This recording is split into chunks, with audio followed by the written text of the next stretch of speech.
Puxar aqui. Pode ir lá. Rádio Esplanada, a sua melhor companhia.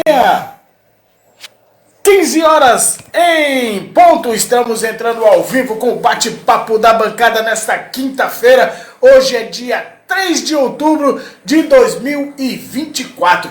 E eu tenho o prazer de receber hoje aqui na bancada da Rádio Esplanada um professor.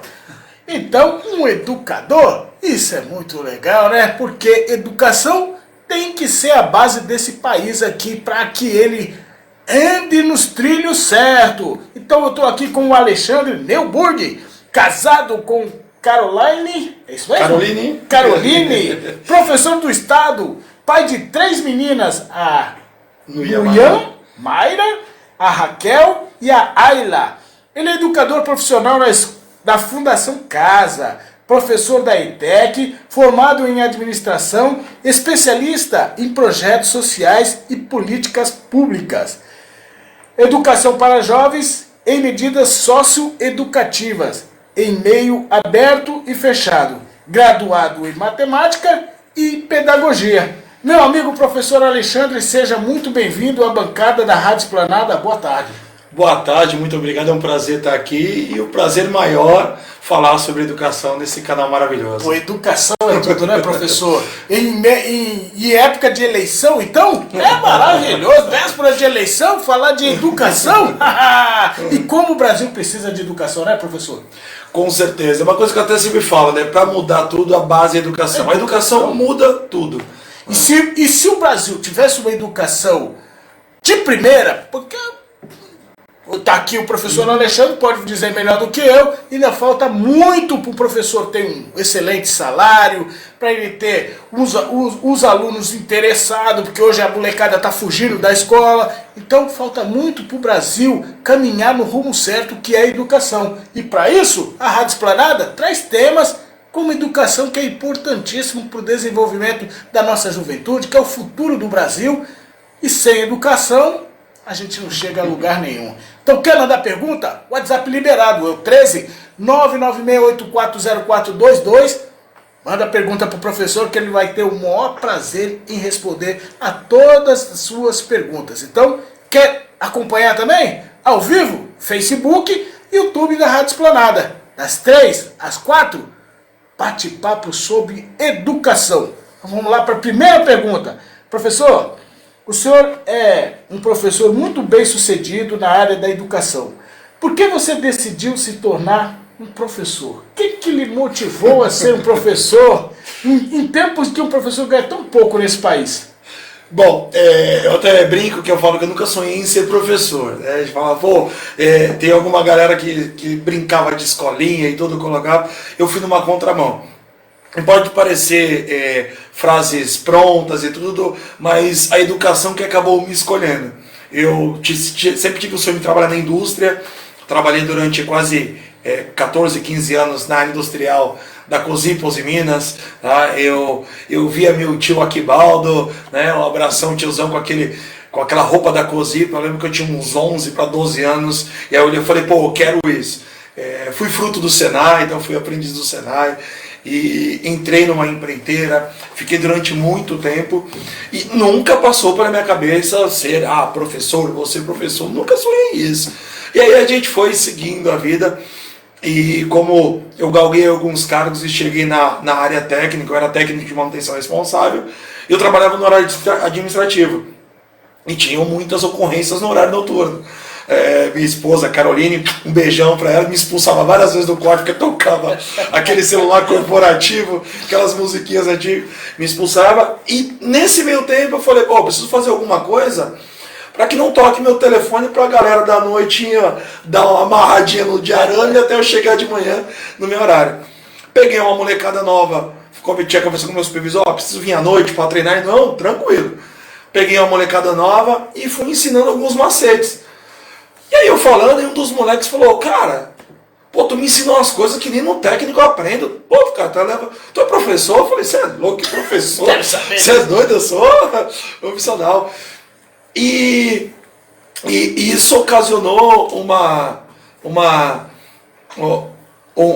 algo no meu inconsciente, mas aí deixei de lado.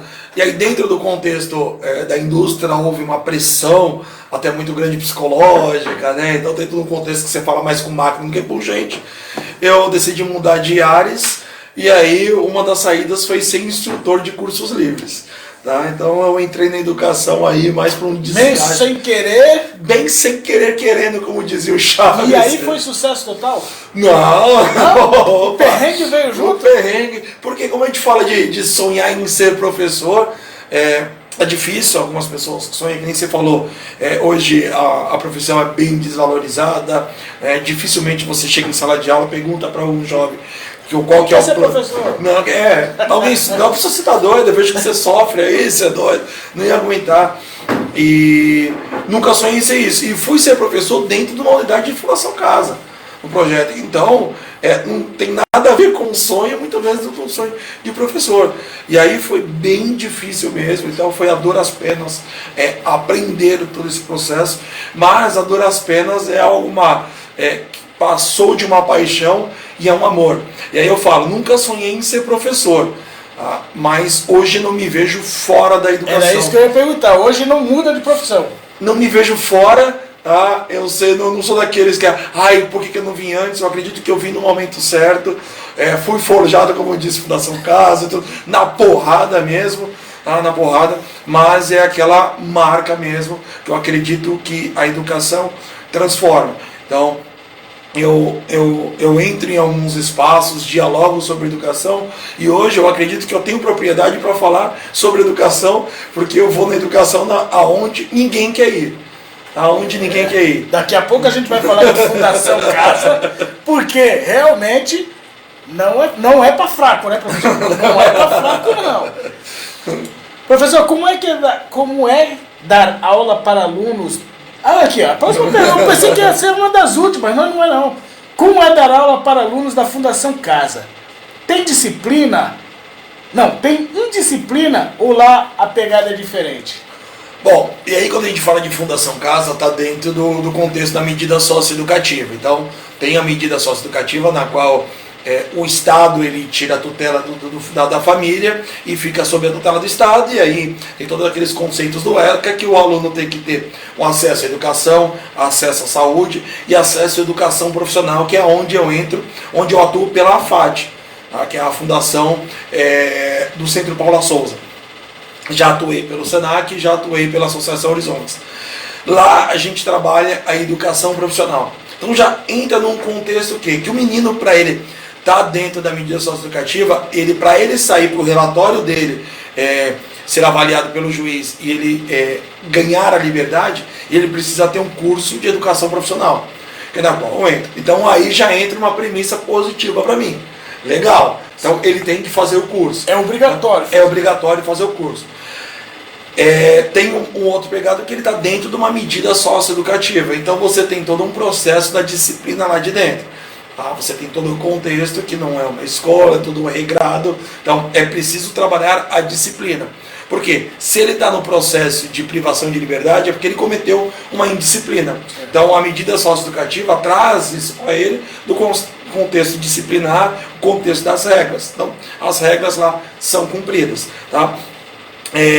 Quando a gente fala que a pegada é diferente, ela é totalmente diferente de qualquer tipo de educação.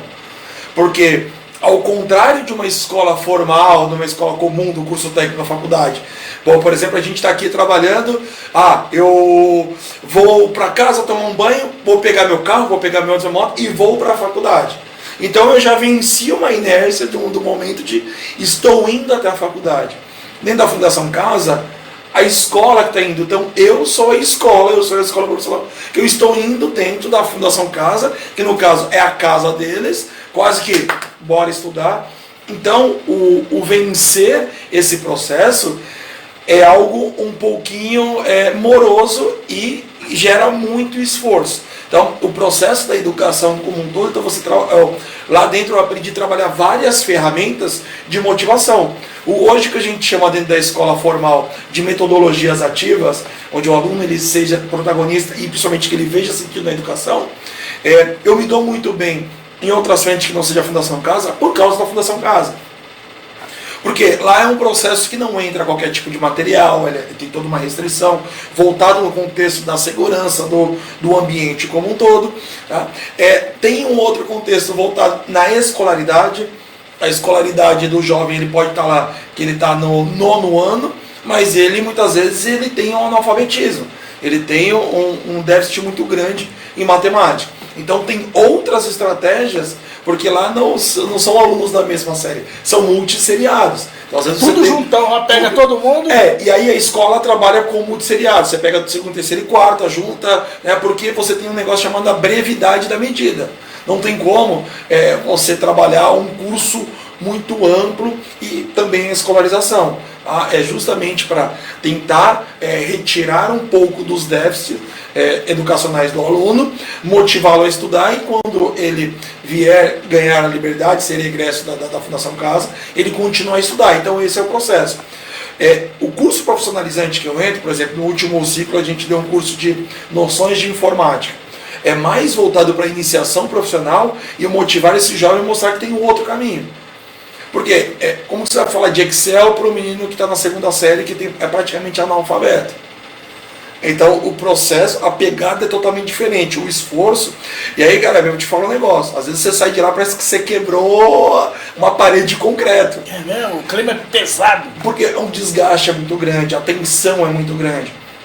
É preciso que a gente entenda, a gente está num processo prisional. Então eu não posso, primeiro que eu não posso entrar quando adulto, tem que ser contado. Então você tem um desgaste como um todo. Você até tem material, você tem que selecionar o seu material que você vai levar para aquele colocar, aluno. pedir autorização, às vezes, eu preciso trabalhar, com uma tesoura. E aí a tesoura, eu tenho que avisar, a tesoura não pode ser com ponta. Por exemplo, tem um curso que é customização de camisas e bonés. Aí você usa uma tesoura para cortar tecido. A tesoura para cortar papel não corta tecido. Mas eu não posso porque a tesoura tem uma ponta. Então, mas tesoura corta, mas a ponta já gera algo mais. Então, e desgasta bastante. Você vira um pouco de chavinha. E mais do que isso lá também, eu tenho que olhar, cara, ele como meu aluno. Eu tenho que olhar aquele menino que está lá dentro. Tem que esquecer naquele momento que ele é um jovem infrator. Ele é jovem infrator para o sistema carcerário, para o sistema judiciário. Eu estou como um educador. Sou professor ali. Porque se eu virar a chave, cara, o negócio dá uma bugada na mente. Quantos alunos mais ou menos você ministra aula na Fundação Casa? Lá são salas de 10, 12 ou 15 alunos. Então o máximo é 15. No máximo são 15 alunos. Quanto tempo você dá aula na Fundação Casa? Fundação Casa há 10 anos. Já. 10 anos. Você já encontrou aqui fora algum ex-aluno teu lá que passou pela Fundação Casa, que falou, professor, mudei realmente de vida, estou hoje numa... Graças ao seu trabalho, já aconteceu isso? Sim, vários a gente encontra. Só que, foi o que eu te falei, é algo que desgasta um pouco, por quê? Porque dentro desses 10 anos, eu até comentei de uma outra vez, e eu comentei com os meninos, foi em abril, fez 10 anos que eu estou na mediação educativa. E aí fazendo uma continha de padaria, de 15 moleques, às vezes 4 ciclos no ano, 2, 6 turmas, mais ou menos para mais de 2.000, 2.500 alunos em 10 anos. Só que é uma realidade, e aí já vai até um alerta para a galera que quer fazer política mesmo, e fazer política de verdade. Entre esses 10 anos, esses 2.000, 2.500 alunos, eu já vi mais alunos, notícias de alunos que morreram, do que se deram bem. E a gente está falando de morte morrida, né? Falando morte natural. Causa natural doente. Está falando de morte por violência. Está falando morte oriunda de violência. Então, se vocês querem índice de alguma coisa, tem um lado bem legal para se trabalhar e que é muito necessário. E isso é muito frustrante, porque você olha, principalmente você olha, acaba vendo as notícias, ainda mais com redes sociais, e aparece a foto, né? No menino ela te fala, putz, esse moleque, caraca, eu fui professor desse moleque. Claro que existem vários casos que estão muito bem, a molecada que entende então o talento que tem e tem uma base aqui fora, porque é muito difícil quando não se tem uma base. Então a sociedade ela tem um estigma muito grande de colocar, então algo que era antigo, né, um pouco mais na nossa época, que quando tinha alguém de cabeça raspada, ixi, foi pra FEBEM. Cadê? Foi FEBEM, foi pra FEBEM, porque você tinha uma questão, né, de de institucionalizar esse contexto, mas a gente tem hoje, quando a gente olha o processo, por exemplo, de algumas tatuagens, o jeito de se vestir, o corte de cabelo, todo aquele trejeito, já tem uma tendência para isso. E aí a gente fala porque com a falta de referência que tem hoje, a molecada olha e fala, pô, essa é a minha referência. Essa é a minha referência. E muitas vezes a referência que leva pelo lado ruim dele está dentro de casa, está dentro do âmbito familiar. Então, é uma luta desleal, cara. É uma luta desleal. E muito desleal. Porque como é que você vai falar pro moleque que, pô, ele pode construir carreira, ele pode entrar numa questão profissional, que ele pode ser um jovem aprendiz para ganhar R$1.000, o moleque ri da tua cara, pô, senhor. Você tá de brincadeira? R$1.000? Ganhar R$1.000 não vale. Então, é algo muito desleal mesmo. Muito desleal, tá? Então gera a pegada totalmente diferente, porque gera um desgaste muito grande. E quando eu iniciei há 10 anos atrás na educação, eu falei, pô, meu, por que tem 2 meses e meio e para por 15 dias? Pô, por que não vai direto? Tá? E aí, na época, a minha coordenadora, que hoje ela é coordenadora minha da FAT, ela foi da Horizontes da FAT, Cris, um abração, ela falou, você vai perceber porque tem esses 15 dias. Porque chega no final do ciclo de 2 meses e meio, você cansa. É algo cansativo. Já pensou em desistir? Várias vezes, e o mundo gira, eu já falei alguma coisa, tem, porque eu já passei por 3 empresas, que estavam falando, não, chega, já deu pra mim, eu estava na Horizonte, falei, não, chega, eu pedi demissão, isso foi dezembro de 2015, aí quando foi junho de 2016, acabei me desligando da 11 Minas, e aí o Senac assumiu o contrato, eu voltei pelo Senac, e aí o Senac saiu do projeto em 2022, e aí 2023 iniciou a FAT, aí quando foi no final de 2023 eu acabei saindo do Senac, que é uma outra coisa que eu passei, e aí a Cris, minha amiga da FAT, bora! E aí tô pela FAT, aí já vai fazer 1 ano, e tá, fizemos uma reunião ontem, eu falei sobre isso, quanto a educação me escolheu e principalmente a questão da Fundação Casa. É bem... Muito, experiência... E uma experiência que não é fácil, não é para qualquer um. Agora 3 horas mais 17 minutos, 15 e 17. Esse é o bate-papo da bancada. Eu recebo o professor Alexandre Neuber.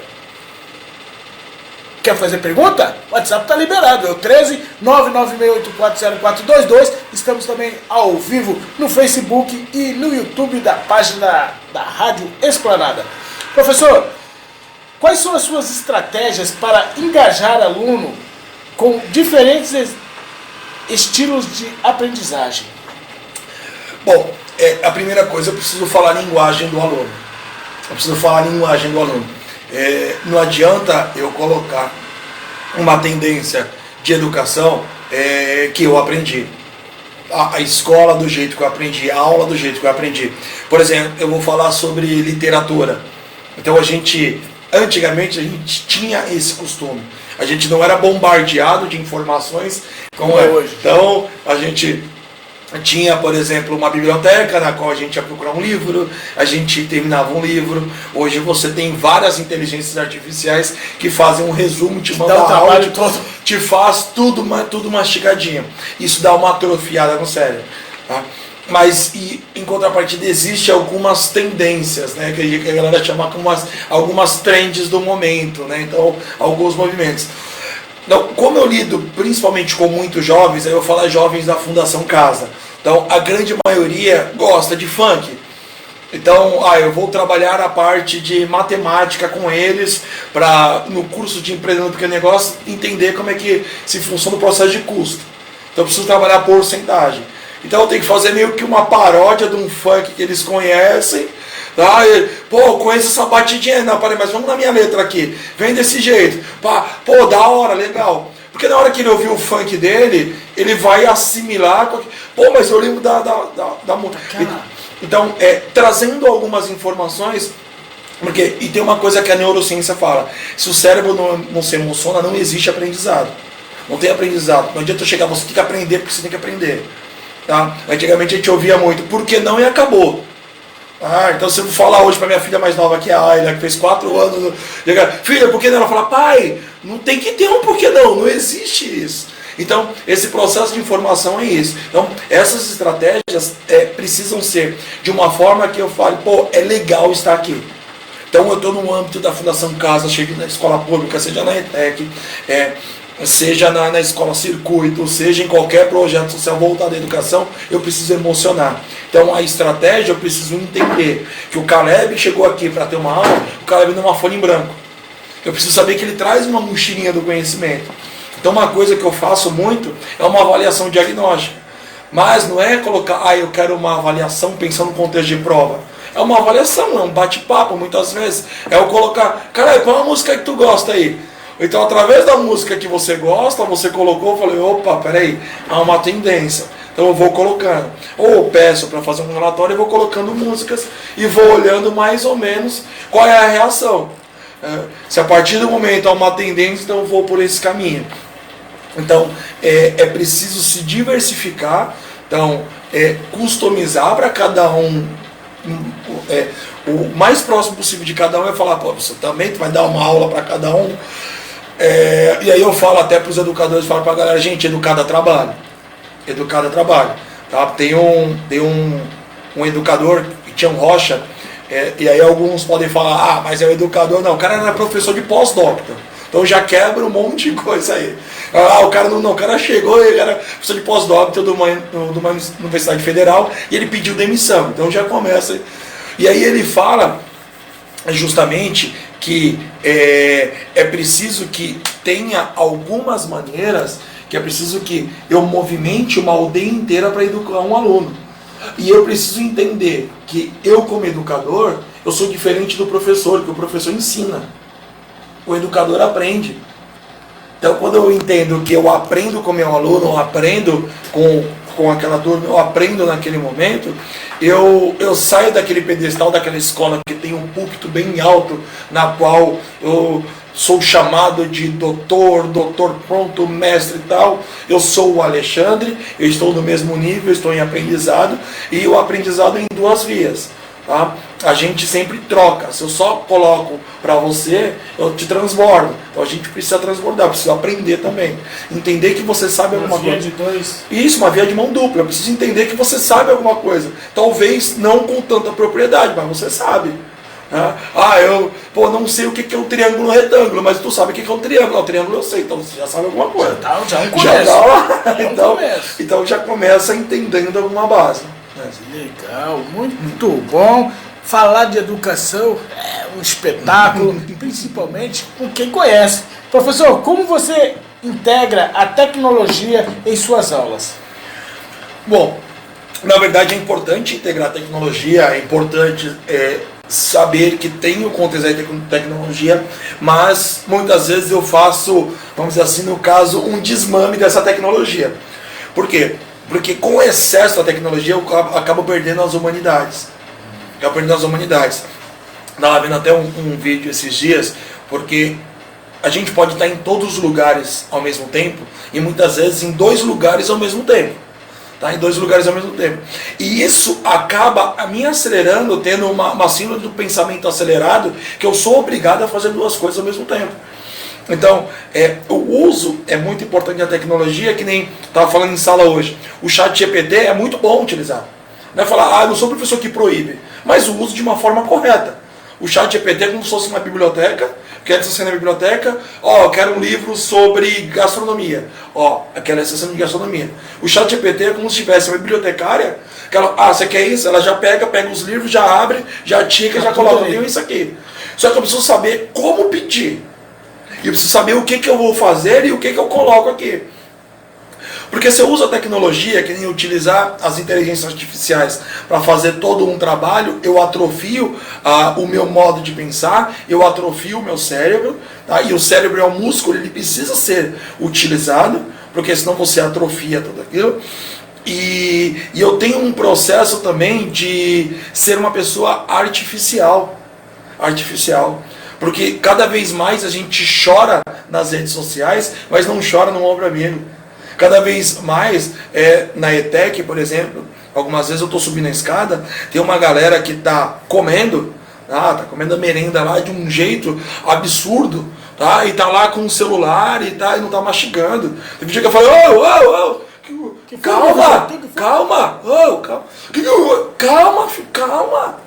calma. Então, esse processo de ser muito rápido, eu quero o celular mais rápido, com mais memória, cada vez mais, a gente começa a acelerar e entende que o nosso software foi feito para, calma, vivencia o momento.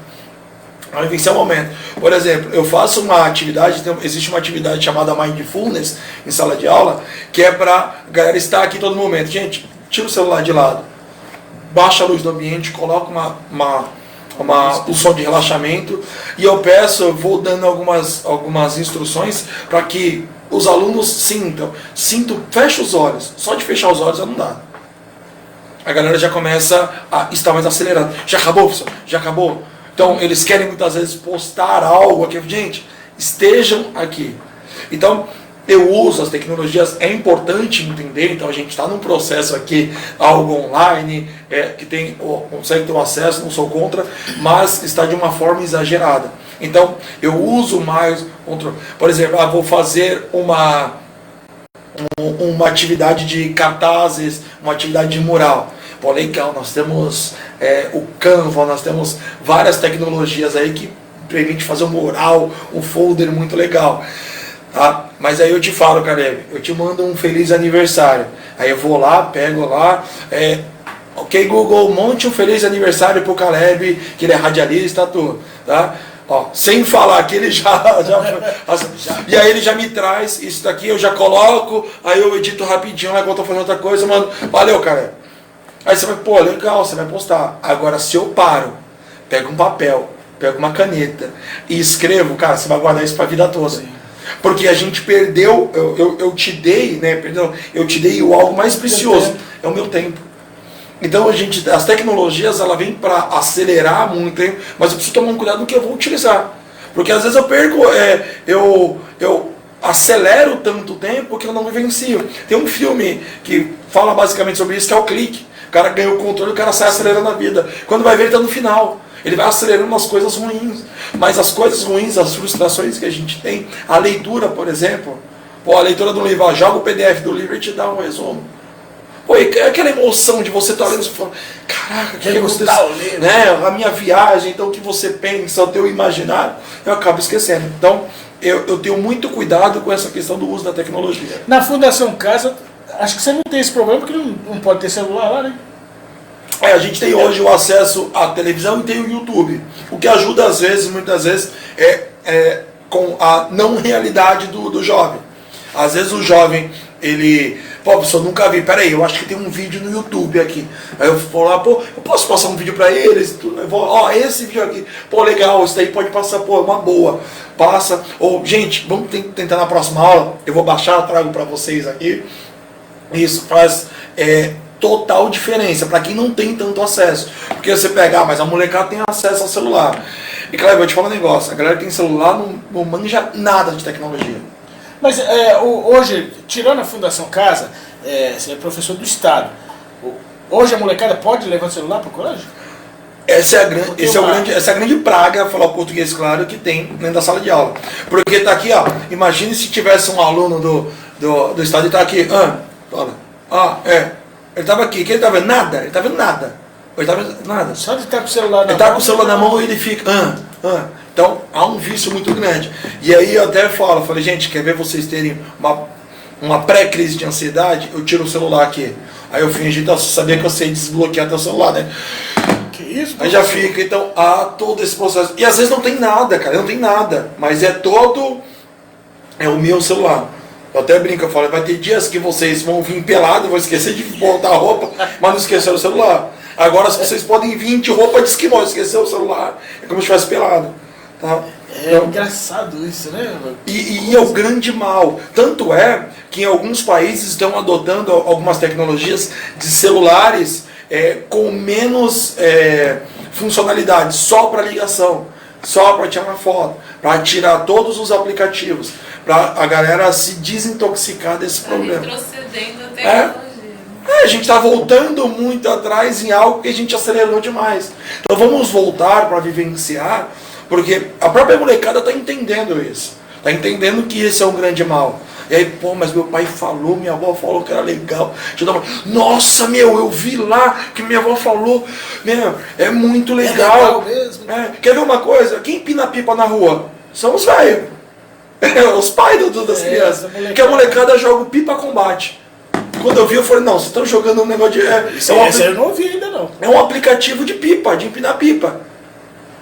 E aí fala, não, hoje você tem... Eu vi um moleque empinando pipa com um carretel automático, que girava, apertava o botão e voltava. Não, gente. Não, a lata, o negócio é pegar a lata, enrolar a linha. Esse aqui é o gostoso do negócio. Hoje você tem a chilena que corta até avião, antes você tinha um cerol.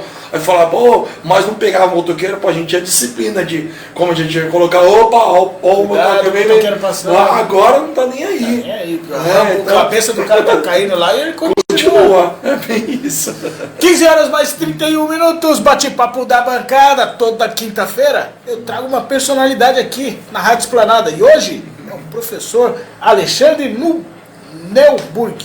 É meio difícil falar o nome dele, mas eu acerto. Professor, como é que você avalia o progresso dos seus alunos? Bom, a avaliação do progresso é muito importante. É claro que dependendo do curso, eu tenho uma condição mínima de desenvolver essa competência. Vamos supor, eu estou no curso de recursos humanos na ETEC. Então, você tem uma disciplina lá que é comunicação empresarial.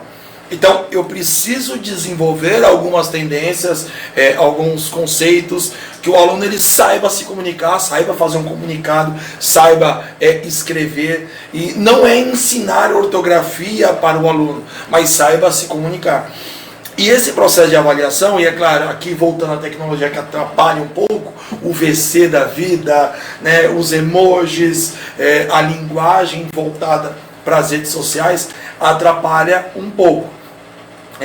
E trazendo também do conceito da comunicação, onde as pessoas estão cada vez mais interativas, mas menos interativas pessoalmente, elas estão mais retraídas. E o processo de avaliação eu preciso entender. Caleb, você me entregou a atividade.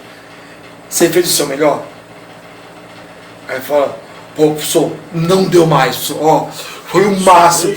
Pô, professor, se eu chegasse mais, era só. Eu acho que tem pedaço do meu couro ali. Então fica claro. Ou às vezes ela, pô, professor, podia ter dado mais. Então isso é colocado em conta. E uma outra coisa do processo de avaliação é a autoavaliação. Porque a gente vive numa sociedade que todo mundo avalia a gente. A gente espera a avaliação, a aprovação de todos. Só que o mais difícil é a gente se avaliar. Que nota você se dá? Não, professor, dá você. Não, que nota que você se dá? Tá? Então esse processo já diz como um todo. E dentro da nota, uma coisa que eu faço sempre é um negócio chamado feedback. Porque todo professor de escola, você tem um sistema que você coloca as notas lá. Então eu trago para o aluno e eu falo, por que chegou? Nós tivemos essa nota, você tirou, na escola, por exemplo, você tirou nota 8. Cara. Mas o porquê que você tirou nota 8? Muitas vezes, porque você deixou de entregar isso. Isso é mais perigoso, hein, cara? Porque você deixou de entregar, olha isso. Você poderia ter tirado um 10, você não tirou um 10 por causa de você. Ou, cara, você tirou 8 porque você precisa trabalhar melhor a comunicação. Eu sugiro você fazer tal atividade, eu sugiro conta comigo, acredito que em sala de aula, que nem tem uma menina que ela não fala tanto, isso na ETEC, e aí eu falo tanto com ela, eu falo, pô, melhora a sua comunicação, você é inteligente. E aí eu até falo, sabe qual que é uma saída? Pede mais para ir no banheiro, mas pede, não fica falando. Mesmo que tu não queira, vai lá pedir. Fica gesticulando. Você fala, professor, posso tomar uma água? Mas às vezes você não está com sede, mas só faz esse movimento. Pelo menos uma vez por aula que você faz. Você já me chamou a atenção da galera que está trabalhando. Então, esse é o processo de avaliação e é uma avaliação contínua. Eu acredito na avaliação contínua. Tá? Por mais que o aluno seja um nota 10 em tudo. Você é nota 10. Nossa, você é um aluno sensacional. Adoro trabalhar com você, muito show de bola, mas você pode melhorar. Aí vai entender. Cara, vamos engajar a galera, porque tem alunos que trabalham junto com você, são seus amigos, e não tem essa competência que você tem. Então vamos transbordar? Entende? Vamos transbordar, porque é muito importante. Não adianta eu saber. Quando eu sou bom para aquele ambiente, é legal. Agora, quando aquele ambiente é bom por causa de mim, a coisa muda. né? É o que o Papa Francisco fala. Estar feliz é muito bom, mas quando os outros estão felizes por minha causa, aí é maravilhoso, né? Aí E as meninas ainda, elas são mais retraídas do que os meninos ou não? Ou mudou um pouco? Mudou bastante. Mudou bastante? Mudou bastante, né? Eu sou pai de 3 meninas em casa, só mulher, né? Cromossomo X. 3 filhas mais a esposa. Mais a esposa. Não mando nada, fala o português. Tá? Mudou bastante, então você tem um movimento do empoderamento feminino, então isso é muito importante. É claro que a gente tem alguns excessos, os usos incorretos, mas hoje em dia, principalmente a mulher sabe o que ela quer, as meninas já sabem o que elas querem. É muito importante colocar, você pode ser quem você quiser, não o que os outros querem de você. Elas estão menos retraídas do que os meninos estão mais retraídos na questão da comunicação, o medo de falar em público, né? Então você pega os moleques, por exemplo, da Fundação Casa, que são todos descolados e tudo na hora de falar, e aí você prepara uma apresentação, chama as técnicas, chama a pedagogia, a direção, eles travam. Fala, pô, mas eles são todos descolados, tá? E aí as meninas na escola, elas lidam mais, e uma coisa até muito interessante, que eu estou vendo muito o indício da liderança das meninas, tá? Liderança, protagonismo, isso é muito legal com a sociedade nossa. Pô, bacana, é bom a gente saber disso aí. E você gosta muito de projetos sociais, né? Você é especialista em projetos sociais, até porque eu conheci o professor Alexandre por causa do projeto Bora Lá, da minha amiga Patrícia. Que esses projetos te fazem caminhar melhor para a educação? Você prefere mais um projeto social ou um projeto do Estado? Bom, eu estou... a questão de ser especialista, quando eu fiz a minha especialização em projetos sociais e políticas públicas, foi voltado, eu preciso devolver para a sociedade aquilo que eu ganhei, porque quando eu falo para os moleques, eu falo, pô, tem uma realidade que é semelhante à de vocês. É semelhante de vocês. Meu pai morreu quando eu tinha 10 anos, meu pai ficou para cigarro e não voltou, né? Aquela história, infelizmente, muito comum, vivendo em comunidades, vivendo sempre em bairros com falta de acesso, sempre com falta de acesso, mas em alguns momentos eu tive algumas pessoas que foram referências para mim, e em algum momento me deram algumas ideias. E ter projetos sociais é justamente isso, como por exemplo o Bora Lá. O Bora Lá é um projeto social que trabalha a criança na sua amplitude, no contexto da educação, no contexto da arte, no contexto da cultura como um todo, tá? E isso traz com que eu me engaje ainda mais dentro das outras esferas, do trabalho, da escola, porque se eu estou na escola pública, eu entrei na escola pública, eu estou porque eu quero, isso eu faço questão de falar, estou na escola pública porque eu quero, não é nem pelo dinheiro. Porque na educação privada você ganha bem mais do que na escola pública. E você tem menos. Então eu lembro quando abri o edital ano passado da educação profissional do Estado, eu falei, eu vou fazer, eu vou entrar. Porque de quase 10 anos dentro da Fundação Casa, eu falei, eu quero ter que pegar esse moleque antes dele entrar na Fundação Casa. Porque eu sei que depois está difícil, eu vou tentar pegar antes. Tanto é que a molecada do Rubens Paiva sabe que eu puxo a orelha pra caramba, eu só dou aula para uma sala, mas parece que dou aula para a escola toda.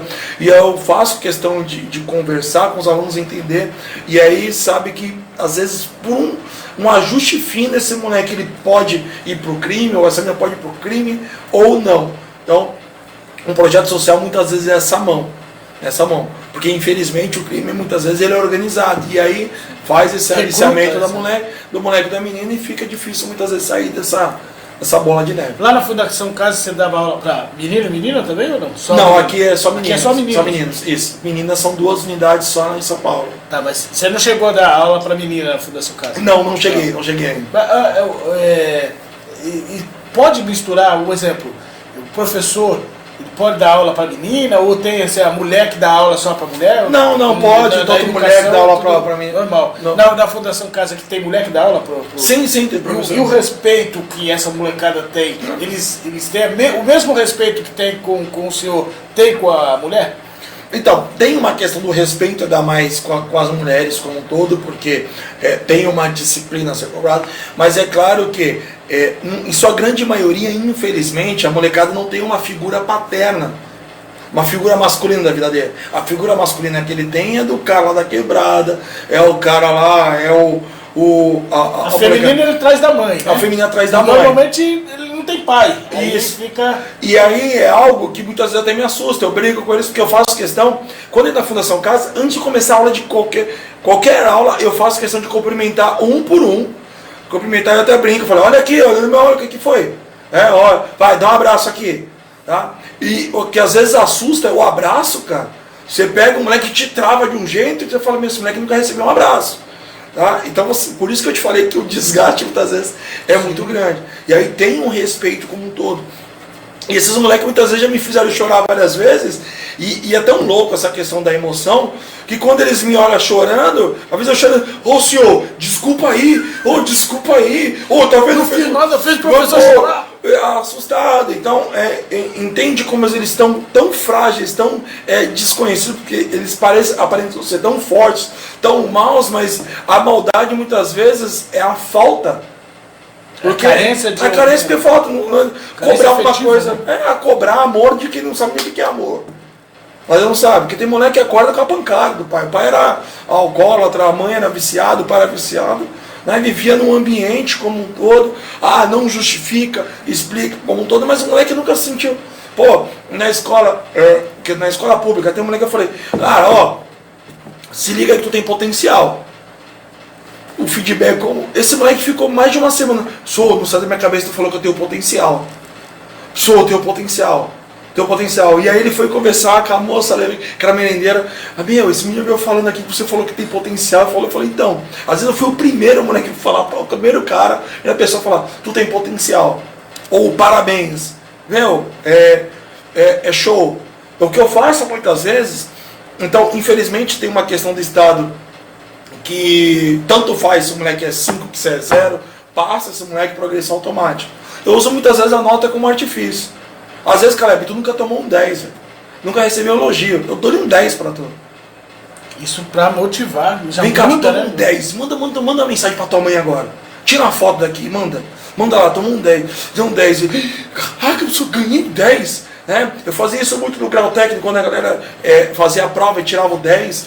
Então, para trabalhar o cérebro, eu posso, porque eu estou tão fragilizado. Se eu tomar uma nota baixa, principalmente alguém que é mais velho vai estudar, falar, é muito difícil voltar a estudar, uma galera fala, por que eu inventei?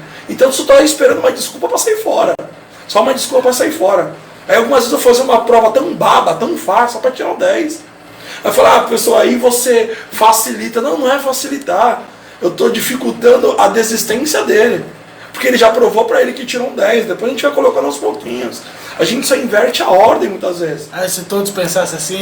Sabe o que é legal? Porque você nunca tira um 10. Você vai postar. Eu falo, tira uma foto da prova aqui. Pode, lógico, tira uma foto. Pode postar. O cara mandava para você. Aê, mulher, se liga aqui, ó. Aê. Olha a minha nota aí. Vou fazer até um churrasco. Filhão, aí. Então, você percebe que muitas vezes é um instrumento que eu não vai falar, primeiro que eu não acredito em prova. Primeiro que você fazer uma prova, o papel não vai te provar nada. Tá? Se você chegar a me aplicar uma prova aqui e minha filha estiver doente, a última coisa que eu vou pensar é a prova. Tá? Se eu fui desligado, se eu fui mandado embora, se eu vou fazer a entrevista amanhã, acabou. Tá? É uma coisa que eu até falo, então vai um recado para os professores, cuidado com a questão de prova. Principalmente se você vai dar uma prova para uma pessoa, uma turma depois do intervalo, tem um professor que dá aula antes do intervalo. Esse professor não consegue dar aula. Tá? Eu já entrei em sala de aula e não conseguia. E os alunos estão falando, prova, como é que eu vou jogar a disciplina com a cabeça? Tá bom, vamos estudar para essa prova aí então, gente. Vamos lá, vamos estudar para essa prova. Mas nessa disciplina, vamos embora, filho, o que é? Qual que é a dúvida? Tá pegando. Então vamos fazer isso, porque não adianta eu colocar, porque se eu colocar alguma coisa vai complicar. Tá? Aí o conteúdo, eu vou te falar um negócio, é uma coisa que eu às vezes arrumo até uma confusão com os teóricos da vida, que é o quê? O que é uma aula? Uma aula eu preciso entender. São 2 passos apenas, eu preciso entender. Que tem um ser humano ali do lado, que o ser humano ele tem desejos, aspirações, ele não é uma folha em branco, tá? Ele tem um monte de sentimentos ali. Então se eu entendi que tem um ser humano, ótimo, então não vou tratar ele que nem uma máquina, que nem ele tem que saber. Uma coisa que eu até falo para a sala, gente, o óbvio não é universal. Pode ser óbvio para mim, pode ser óbvio para você, mas não é óbvio para ela, porque são outras realidades. Somos seres humanos, tá? Então esse é o primeiro passo. E outro passo, a aula tem que fazer sentido. Com que sentido eu vou dar uma aula com conteúdo, sendo que os alunos estão com a cabeça numa prova? Nenhum sentido. Eu só vou bagunçar a cabeça deles, eu só vou forçar a falar, eu vou desistir dessa merda. Porque, por exemplo, na ETEC existem alunos que estão com seus 35, 40 anos, 45, 50 anos, que deixaram o sonho na estante muitas vezes, e é difícil, e recomeça, e só está esperando uma desculpa para desistir. Tá? E aí eu falo para vocês, alunos, se tiver alguém vendo aí, falar, se você for meu aluno, for pensar em desistir, já sabe, vou montar a sala de aula no teu quintal. Aí vai estar todo mundo lá, vou fazer uma sala e vou gritar bem alto, você vai assistir ou não. Porque não pode. Então se eu tenho uma aula que eu tenho um ser humano do outro lado, eu entendo meu discente como ser humano, e a aula faz sentido, pronto. Aí você fala, e o resto? O resto é PDF, é conteúdo, é isso, é com base em Vygotsky, pô, legal, a galera influenciou, são teóricos legais, mas é aqui agora. Piaget, Vygotsky, Montessori, Paulo Freire, não tinha TikTok naquela época, não tinha essa porcaria aqui. Não desmerecendo todo o projeto deles. Eu estou falando isso. Mas se eu ficar fundamentado somente nisso, eu esqueço o meu lado ser humano. Aí eu fico que nem eu cito, tu citas, enquanto isso fica essa porcaria aí. Fica uma galera passando, fica uma galera tipo, parecendo que está abduzido. O que eu estou fazendo em sala? O que eu estou fazendo em sala? O que eu vim fazer aqui? Então, quando não tem sentido, esquece. Eu vou fazer medicina, se eu não sei para que eu quero, porque meu pai mandou. Não, filho, sai daqui, filho. Corre daqui. Vai embora daqui. Vai lá fazer tua missão que vai andar pelo Brasil inteiro. Vai vender algodão doce. Vai fazer. Se você não quer, não é isso. Não falou, eu não posso ser isso, eu tenho que ser porque todo mundo me. Não tem essa. Não existe todo mundo. É? Né? Deixa eu mudar aqui porque eu acho que tem alguma pergunta chegando aqui. Vamos ver se alguém está mandando alguma pergunta. Esse é o bate-papo da bancada.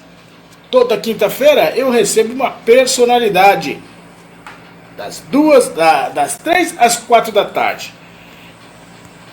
Então vamos lá. Professor, vai para a pergunta. Como você lida com os pais? Questão dos pais agora, hein? Preocupados ou difíceis que querem se intrometer nas suas aulas. Tem algum pai que quer, professor, eu não concordo com esse tipo de matéria que o senhor está dando para meus filhos? Eu acho que não é nem esses pais, porque a maioria desses pais não aparece. Infelizmente isso. Por exemplo, na escola, quando a gente quer fazer uma reunião de pais, e com os pais que a gente precisa conversar, eles não aparecem. Geralmente vai aparecer os pais que estão sempre presentes, aqueles alunos top. Que o pai está sempre junto, a mãe está sempre junto. Eu falo, vai elogiar. Quem teria que estar lá não vai. Não está. E sabe o que é o mais difícil, muitas vezes? O aluno, ele é reflexo da família. Muitas vezes, eu até falo, é um aluno que causa pra caramba, eu falo, você sabe que todo excesso esconde uma falta, né? Por que você está falando isso? Não, porque você é todo rebelde, tudo. O que você quer? Você está carente. Carente, por que você é carente? Eu dava aula numa galinha Alonso, à noite tinha uma menina que gostava de ficar gritando, xingando todo mundo. Aí eu falei, vai pegar um dia que você vai ver. Teve um dia que teve Saresp, e aí tem que ficar esperando lá de fora no corredor. Aí vem ela lá gritando, eu falei, vem cá, senta aqui. Qual que é a tua carência? O que é? Eu carente, ela me chama de carente. Qual que é a tua carência? Eu falei, por que tu não é essa brabona aí? Por que eu não sou? Você tá falando porque você não é. Porque outro dia tinha uma menina passando mal na escada lá, e você segurou o celular dela, fez o carinho na cabeça dela, trouxe até água porque ela tava com crise de ansiedade. E você nem conhecia ela, porque ela é do primeiro, você é do terceiro. E aí? Tá? O que você quer? Então para de vestir esse personagem aí, porque você, sendo você consegue se destacar ainda mais. Agora, vestindo esse personagem, você só está depreciando a tua imagem. Tá? E aí fica aquela pegada, então por quê? Quer chamar a atenção. Muitas vezes não consigo chamar a atenção em casa e tudo, eu vou causar lá na escola para chamar a atenção. Tá? Então é muito difícil. É claro que muitas vezes chegam alguns pais, e aí lidando principalmente com contexto de coordenação e tudo, chegam alguns pais com uma realidade nada a ver do aluno. Então o aluno muitas vezes é o santinho em casa, só que em casa, na escola, é o terror. Ele é o terror. Só que a mãe e o pai não acompanham. Não acompanham. E aí quando acontece algo, porque meu filho, tudo. Peraí. calma, tá? Abre o caderno do teu filho, dá uma olhada, pergunta pro teu filho. Lá tem uma vez eu falei, pergunta pro teu filho que curso que ele faz. Você sabia que ele faz curso técnico em administração? Ele sabe? Então, ele faz um curso técnico. Muitas vezes ele está fazendo uma formação que ninguém na família tem. Então me ajuda a cobrar isso. Né? E aí as coisas mudam. Tá? E é claro que é um processo educacional também para os pais. Tá? Também para os pais. E muitas vezes foi uma coisa atrofiada no momento. Muito bom. Bate-papo da bancada, agora 15 horas mais 50 minutos. Quando o papo é bom, passa rápido. Como você incentiva a colaboração entre os alunos? Colaboração entre um e outro ali, como é que... Aí você tem uma competência chamada atitude colaborativa. Quando a gente fala de atitude colaborativa, a gente fala do que há falta na sociedade. Tá? Justamente chegar e falar, nossa, ela é tão educada, né? Ela me deu boa tarde. Teve uma escola que eu era conhecido como um professor que dá bom dia. Calma. O professor que dá bom dia, como assim? Né? Então, a atitude colaborativa parte do processo da educação como um todo. Do processo de, deixa eu te auxiliar, no processo de eu pensar, muitas vezes eu tenho o meu individual, mas tenho um coletivo aqui como um todo. Tem um coletivo como um todo. É uma coisa que eu até aplico em sala de aula. Eu falo, gente, às vezes está fácil para vocês. Então, se a gente for fazer meio que uma atividade que a gente chama de prova, eu falei, ó, vamos fazer uma sondagem diagnóstica. É uma prova. A gente troca o nome para evitar. Só evita de eu terminar e falar, só terminei. Não fala isso. Nossa, olha, só faz assim. Porque quando você fala terminei, às vezes a pessoa fica frustrada, pô, não consigo. Não. Fica de boa, porque você coloca uma outra pressão. E isso é uma forma de eu colaborar com os demais.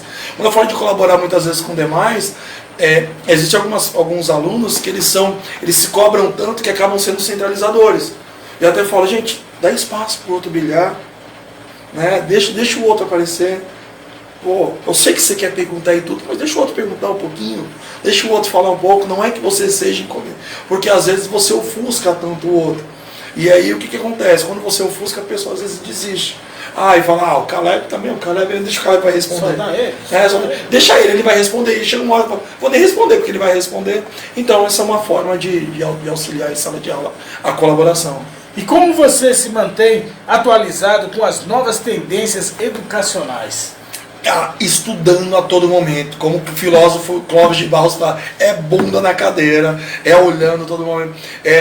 Eu gosto muito, por exemplo, algumas vezes eu chego na escola, fico olhando o pátio, eu olho o movimento da galera, eu olhando as tendências, entendendo o jovem, aí eu fico lá, eu tenho um TikTok, aí os alunos me adicionam e eu fico meio que stalkeando. Então, aluno, se me adicionar, sabe que eu vou stalkear você, porque eu estou preparando minha aula com isso. Porque há uma tendência, o Caleb não está participando tanto de sala de aula, mas ele colocou lá do MC Kevin, que era da hora, que era legal e tudo. Então, o que eu faço? Eu preparo uma aula, às vezes eu coloco um PowerPoint legal e eu coloco uma citação de uma frase do MC Kevin. O Caleb vai olhar e falar, caraca, o professor já era, então ele vai ficar esperando. Então é o que a gente chama de um rapport. Então eu sempre tenho que estar buscando algo para conectar esse moleque, essa menina aí, esse jovem aluno. E qual é a sua filosofia de ensino? A minha filosofia de ensino é que eu não chego para ensinar. Eu até brinco, eu falo, gente, a única pessoa que veio ensinar foi aquele tiozão que veio há 2000 anos atrás, você sabe? Mano Jesus, lá da Quebrada da Galileia, aquele cara ensinava. Eu só venho mediar. Tá? E existem algumas estratégias em sala de aula que quanto eu menos participo, é onde é que vocês mais aprendem. Se eu não aparecer, eu falei, até fiz um talk uma vez no grau técnico, quando eu dava aula no grau técnico, e era com alunos, não era galera um pouquinho mais velha de eletrotécnica, e eu fiz um Word Café, era uma aula sobre transformadores, e eu coloquei eles no pátio, cada um numa mesa, e rodaram, tinha a rádio rolando, rolou o intervalo no pátio, e eu só falava, roda, e eles rodavam. Então o processo, são vários temas, eles rodavam, e ficava só uma pessoa contando o tema. Falei, beleza, acabou todo mundo, então vamos lá. As impressões, primeiro os líderes, depois cada um falando, pô, legal, todo mundo ficou claro? Não, agora ficou claro que é transformador, que é isso, aquilo. Pô, legal, vocês entenderam que eu não fiz nada hoje? Ganhei meu dinheiro mó fácil hoje, de boa. Tá? Então esse é o processo, quanto menos aparecer, tá? O protagonista é você. É claro que a gente precisa tomar um cuidado com esse contexto da filosofia, porque existem algumas pessoas que têm o dom, muitas vezes, tem uma pegada de usar algo diferente, show pirotécnico legal, mas não me força a fazer igual. Existem alguns professores que são muito top, tá? Tem um parceiro meu, amigo meu, que conheci há pouco tempo que está na ETEC, o Gabriel. Ele é um cara bem centrado, é um cara de contabilidade, é um cara de cálculo e tudo, tá? Só que ele trabalha, eu até brinco, porque às vezes a gente divide aula, eu falo, ó, gente, se eu me comparar com o Gabriel, pô, é desumano para mim e para ele, são tendências diferentes. Então, entendendo isso. Então, essa filosofia eu preciso tomar um cuidado porque eu sou o Alexandre. E é claro, eu posso usar como base Paulo Freire, Piaget, Caleb, Joãozinho, Heleninha. Posso usar como base, mas sempre na análise crítica. Qual é o meu aluno e aquelas premissas das duas premissas da aula. Tá?